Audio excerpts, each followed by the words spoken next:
orang yang perlu diruqyah. Ini perlu diketahui. Jadi harus tahu dulu siapa orang yang perlu diruqyah.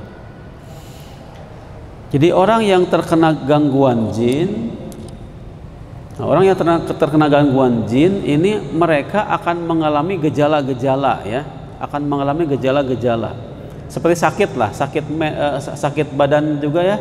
Kalau sakitnya diabetes ada gejalanya, kalau sakitnya paru-paru ada gejalanya, gangguan jin juga ada gejalanya.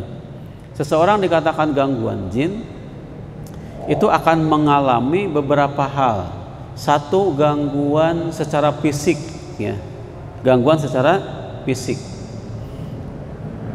yaitu dia mengalami sakit ya, yang diobatin tidak kunjung sembuh, atau sakitnya itu tidak terdeteksi oleh medis ya. Ini menandakan ada gangguan. Sakitnya tidak terdeteksi oleh medis, tidak terdiagnosa oleh alat-alat pengobatan medis, atau terdiagnosa tapi diobatin berbulan-bulan, bertahun-tahun tidak kunjung sembuh, atau sakitnya hanya di waktu-waktu tertentu. Misalkan biasanya sakit dari gangguan jin itu sakitnya menjelang maghrib, bada asar sampai maghrib, atau bada maghrib sampai isya ya, atau dari bada asar sampai malam, atau malam sepanjang malam sampai subuh, tapi siang-siang sehat gitu ya. Ini menandakan bukan gangguan medis biasa tapi gangguan jin. Atau sakitnya berpindah-pindah, sakit di kepala dibacain di kepalanya pindah ke kaki ya, dibacain kakinya pindah ke perut. Ini dari gangguan jin, bukan medis ya. Itu mengalami gangguan secara fisik ya. Kemudian ketika dibacakan Quran dia kesurupan atau muntah atau sendawa-sendawa, itu menandakan sakitnya non medis ya. Karena kalau sakit medis biasa dibacakan Quran biasa aja gitu. Atau sakitnya hanya di waktu ibadah ya, di waktu ibadah saja sakitnya. Ketika sholat sakit kepala gitu. Ketika sholat seluruh badannya panas atau gatal, tapi kalau sholatnya berhenti panasnya, berhenti gatalnya, seperti itu. Ini secara fisik. Ini saya sampaikan secara maraton ini ya, materi ini ya. Dipersingkat, nanti di pertanyaan aja kita perdalam. Yang kedua, orang yang harus diruqyah, orang yang mengalami gangguan jin itu cirinya dia mengalami gangguan secara psikis ya.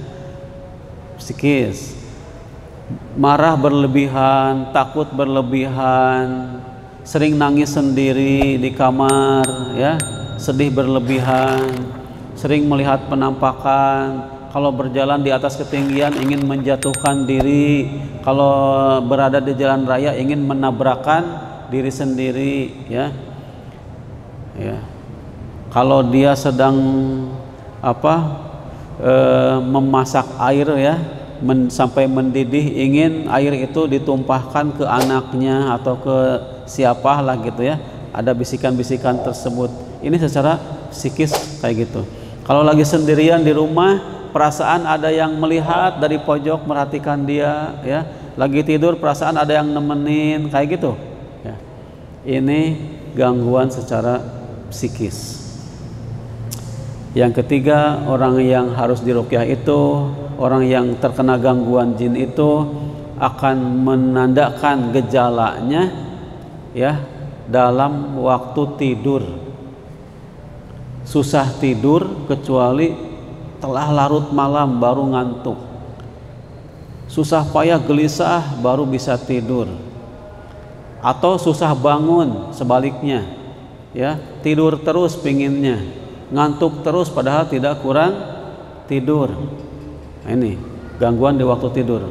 Menangis, menjerit, merintih, mengaduh, ketawa-ketawa saat tidur, atau sering mimpi buruk, mimpi ular, mimpi harimau, mimpi kucing, mimpi binatang buas, binatang yang ditakut menakutkan gitu ya, atau mimpi buruk mimpi menyeramkan, mimpi menyedihkan, mimpi menakutkan dan sebagainya.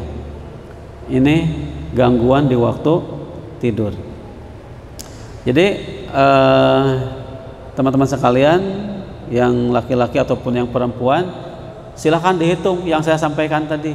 Ada enggak di dirinya masing-masing gejala itu? Kalau ada kalau ada semua itu berarti positif ya, gangguan jin. Kalau ada 10% saja, ini kan saya baru 3 ya nyampaikan, baru 3. Dari 3 itu ada poin-poin tertentu ya. Ada 10% saja di teman-teman sekalian itu harus mawas diri, waspada ya, ruqyah mandiri ya, dekati taqarrub kepada Allah Subhanahu wa taala. Itu gangguan waktu tidur, gangguan waktu ibadah ya. Malas ibadah, berat ibadah, padahal hati itu pingin sholat tapi bawaannya malas, bawaannya berat ya. Ini gangguan.